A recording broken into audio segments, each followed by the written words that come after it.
Self, yeah.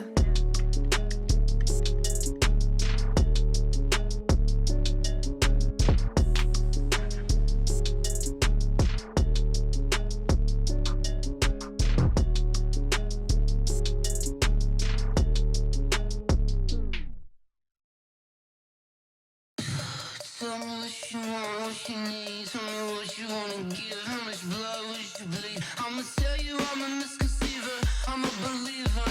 Someone better kick my fever. Tell me it's 100 degrees.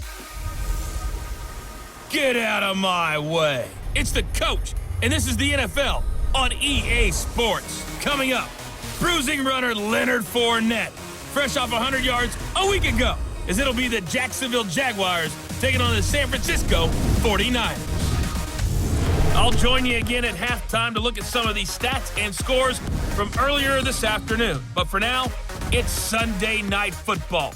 And on the call, as always, Brandon Godden and Charles Davis.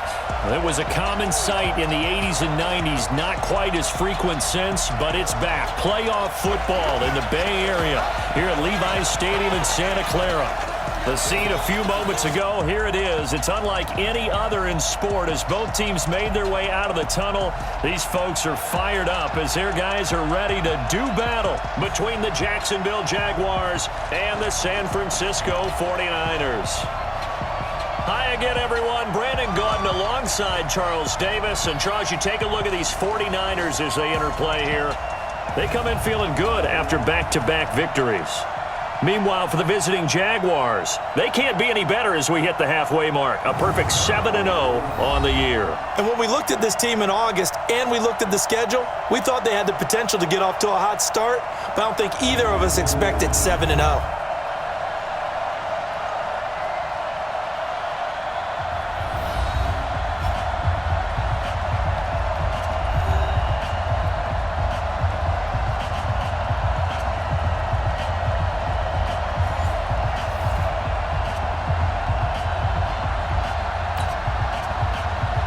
Both of these teams about to reach the halfway point of this NFL season, and we're underway on EA Sports. This one fielded at the 5. And he's up across the 25 and down at the 28-yard line. So here's the first drive now for the Jags. And they will be led out by their 6'4" quarterback. And what I'm looking for from him today, the things every quarterback is looking to do. Lead his team to a victory. Doesn't matter whether he's throwing it, running it, handing it off, however he has to do it, as well as exhibiting some leadership, that's what he's trying to accomplish. Off the play fake. Frost. Nowhere to escape, and he goes down. A bad start there. A big loss on their first play from scrimmage. It's second down. We talked about prior to the game, and it played out right there on the first play, didn't it? This offensive line is going to have his hands full all night long. Now, you often speak of scripts to start a game. Does this mean that play number 2, they're going to go off the script a little bit? Yeah, what's interesting is that most people, when they script now, they actually script those contingencies in, okay, in case they can't run the play they want to. It's long distance now. Let's go to that play. And again, the run defense stout this time. He maybe gets back to the line of scrimmage, but no more. And now a look at the offense for Jacksonville. And the play of this offensive line is going to be so important in this game because we saw the sack a minute or so ago. They've got to be able to give their guy time to throw. That means communication and being physical is vital. Otherwise, this could be a long game. And I don't think this is the script they had in mind for their opening drive. This is 3rd and long. Operating from the gun. Frost. Flush to his right. Looking long for Westbrook. It got his man complete.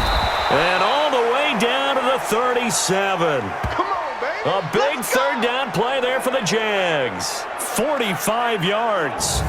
All right, Charles, let me put you in the head of one of those defenders out there. You have a big play like that go against you so early. What does that shake your confidence? It shouldn't, but it often does because your thought process all during the week is how you're going to get after that offense and make your plays. And when they make one against you, makes you a little bit hesitant. Time to regroup. So how about that for a chain mover? They're all the way down inside the 40 now for 1st and 10. Off play action. Frost. He's got his man on the crossing route. And they're going to be set up down around the 15-yard line. A well-executed 22-yard gain.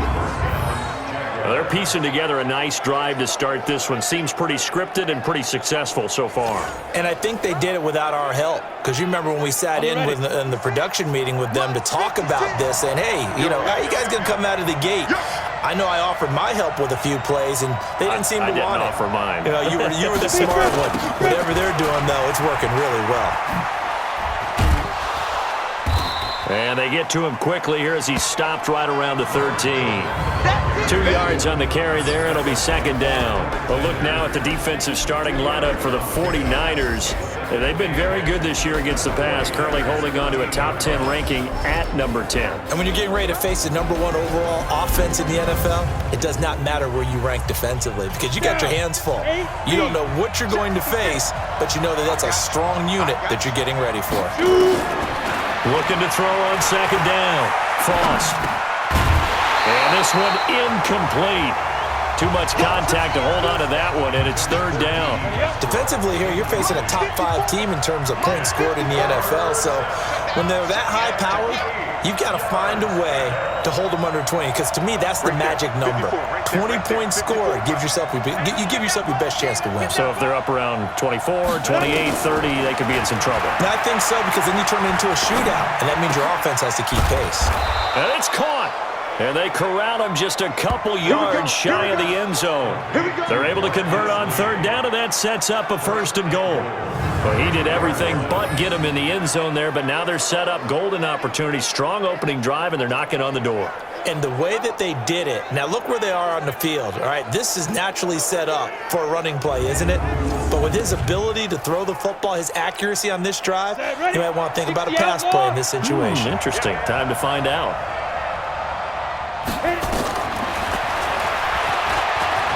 And he'll take this one in for a Jags touchdown. It's their quarterback. His 19th touchdown now on the season. And the Jaguars drive right down the field and score on the opening drive. One of the keys to their long winning streak has been scoring first. An ideal drive right there, getting the first 6 points of the ball game. Do you go back to our meeting with the offensive coordinator? Remember what he told us? Absolutely. With some teams, I script to probe in the early part of the game. Other teams, I script to attack. They've been in attack mode for these ball games and continue that in this one. Extra point tacked on by Lambeau. And that makes the score 7-0. So that drive in total 8 plays. And it's culminated by a 2-yard touchdown run. And Lambeau now, after the touchdown, he'll kick this one away.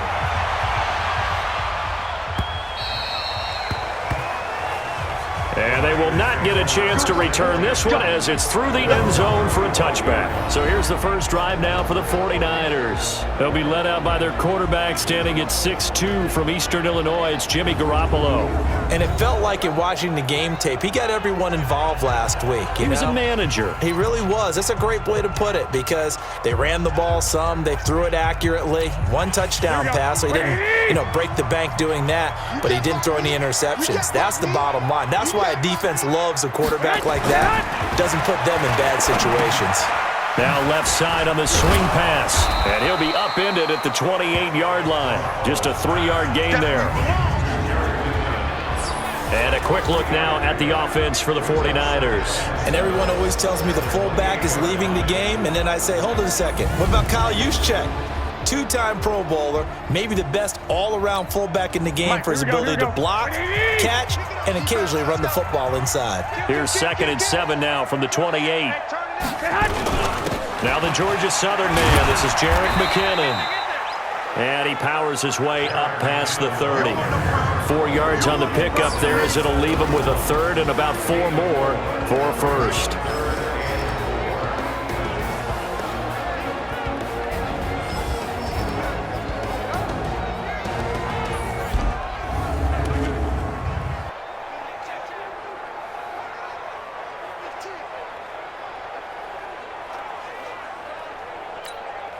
Here we go. 180!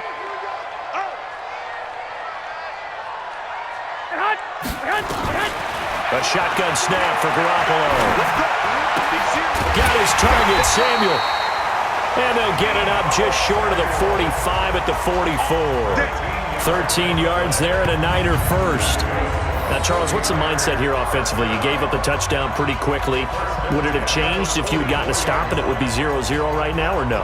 I wouldn't think so. I think in most cases, just down a touchdown, you know, I mean, we're just getting started here. It should be a long way to go. You think to yourself, stick with the game plan, all the things you worked on in practice. But you have some teams that when they get down, their natural tendency is to aggressively strike back. And let's see if they want to get outside of the game plan we expect and try and be aggressive on their first series. The numbers on the ground for McKinnon last week. 16 carries, 72 yards. They've won 2 straight games, and they've done it with the running game as the focal point of their offense. So in this contest, I don't think about doing anything else. I continue to ride the hot hand that I've established and lead with the runners. Check right, check right. Second down, McKinnon. And this carry not as productive. He's swallowed up at the line of scrimmage. They'll say no gain on the play there, and now it'll be third down. And he got off the end there very quickly to make that play. Yeah, it was almost like the bullet train, wasn't it? I mean, just zoom. Quick, quick, quick. And what a terrific play. Holding him to no gain. Throwing now is Garoppolo. He finds McKinnon, complete. And they're going to mark him down short, maybe by about a yard, if that. So much about offense is what you call hidden yardage. You know, you throw the ball to someone, they catch it, and then they can make a big play. You know, they create a play, run after catch. They did a really nice job there of limiting that and keeping him from a first down. Yeah, stopped him in his tracks. So on fourth down, here's the Australia native Mitch Wishnowsky to punt this one away. Back deep for the Jags, D.D. Westbrook. And he was called on 3 times in the win last week as his first one here's away. Now this offense led by D.D. Westbrook trotting back onto the field, sitting right around the midpoint of the season, on pace for 1,000 yards. Good year so far, and I'm sure film study being devoted to him a little bit more on the other side. They have to, because the pace that he's carrying right now, if you're pushing 1,000-yard pace as a receiver, that means he warrants your attention. And right now, precision is going on with their offense, kind of like that timepiece you wear on your wrist, you know, that good stuff. You got to knock that off somehow, chip away at that timing, change things up a little bit, and make them go to other things and make them do those things better. Yeah, try to make him uncomfortable. Not many teams have been able to do that so far this year. Chill. You draw Porter. On 1st and 10, Frost completes it to Lee. And he's going to get this one across the 30-yard line. First play of the drive, a success, 19 yards. You can see the time and effort and thought that they put into their passing game because it was evident right there. It looks like a simple pitch and catch, but you and I both know that they have planned for this and worked hard to make it happen.